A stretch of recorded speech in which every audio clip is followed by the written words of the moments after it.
This is USVI News, your Virgin Islands connection.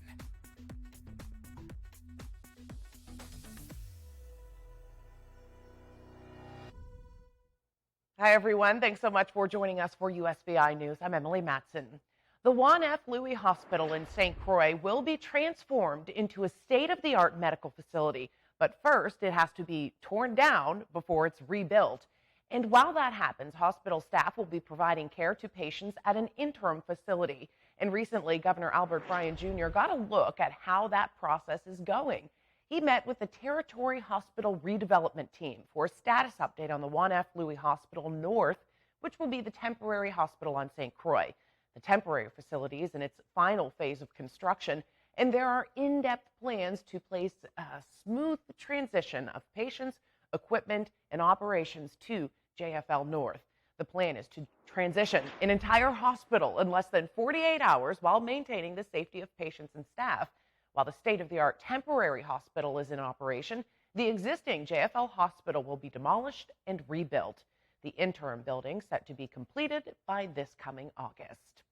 Cases of COVID-19 remain high throughout the territory right now. According to the latest numbers from the VI Department of Health, there are 960 cases territory-wide, with 642 active cases right now in St. Croix, 263 on St. Thomas, and a big jump on St. John with 55 current active cases right now. As graduations continue in the territory, a special keynote address this weekend will remind students, quote, "You are more than magic." This is the title of a book by best-selling author and inspirational speaker Minda Hearts. She will be traveling to the USVI to share her message with graduating seniors at Virgin Islands Montessori School and Peter Gruber International Academy at their graduation ceremony on Sunday, May 29th. Our USVI News' Allie Bourne-Vanek caught up with her to hear about her excitement in reaching students in the territory. Here we are. Minda Hearts, thank you so much for joining me. This is so cool. Great to see you. Thank you for having me. Well, let's just hop right into it. Minda, you are coming down to the U.S. Virgin Islands. You will be delivering a keynote graduation speech at Montessori. How excited are you about coming to the territory? I am so excited. I've never been to the Virgin Islands, and I'm really excited to meet the students, meet the educators, and just be part of the culture. And so I'm really excited to be able to come and build community and build those bridges. And so I can't wait for the speech and to meet everyone. What do you remember about being a graduate and being in those seats and just on the cusp of so much life ahead? What do you recall about that, and maybe what's something that you wish somebody had really told you back then?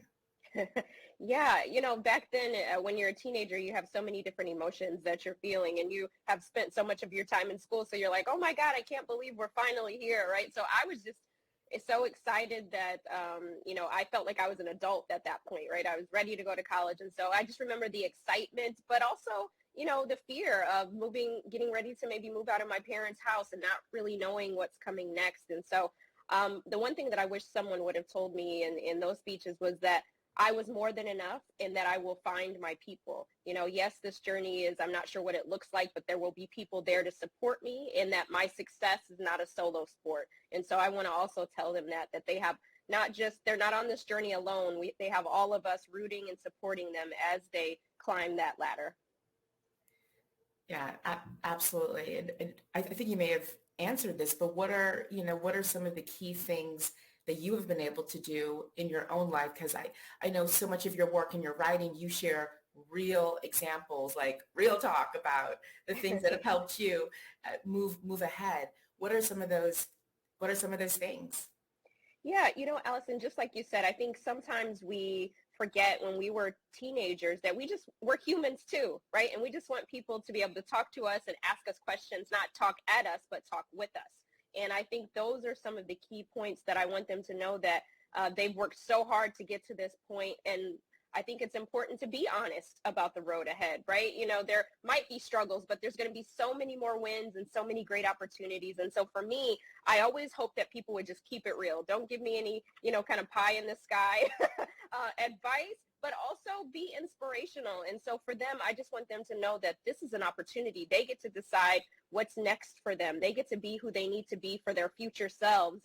And I'm just excited to see who they become, right? And so I think sometimes we're so worried about what's next, that we forget about the now. And so I want them to take in this moment. This is a milestone in their life, and I don't want them to forget to live it right now. Minda Hearts, thank you so much for joining me. Very excited. Thank you for coming to our territory, to Montessori, to the U.S. Virgin Islands. This is so cool, and I know there's just going to be so much greatness ahead. Thank you so much. What a great opportunity for those students. Now to the final segment of a three-part series here on USVI News, examining the training of U.S. Marine Corps recruits.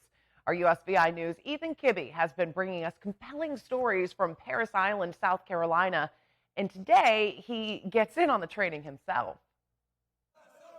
A typical morning for a Marine recruit begins at dawn, but for the group of teachers I visited Parris Island with, the real wake-up call came at 6 a.m. when we arrived at the island.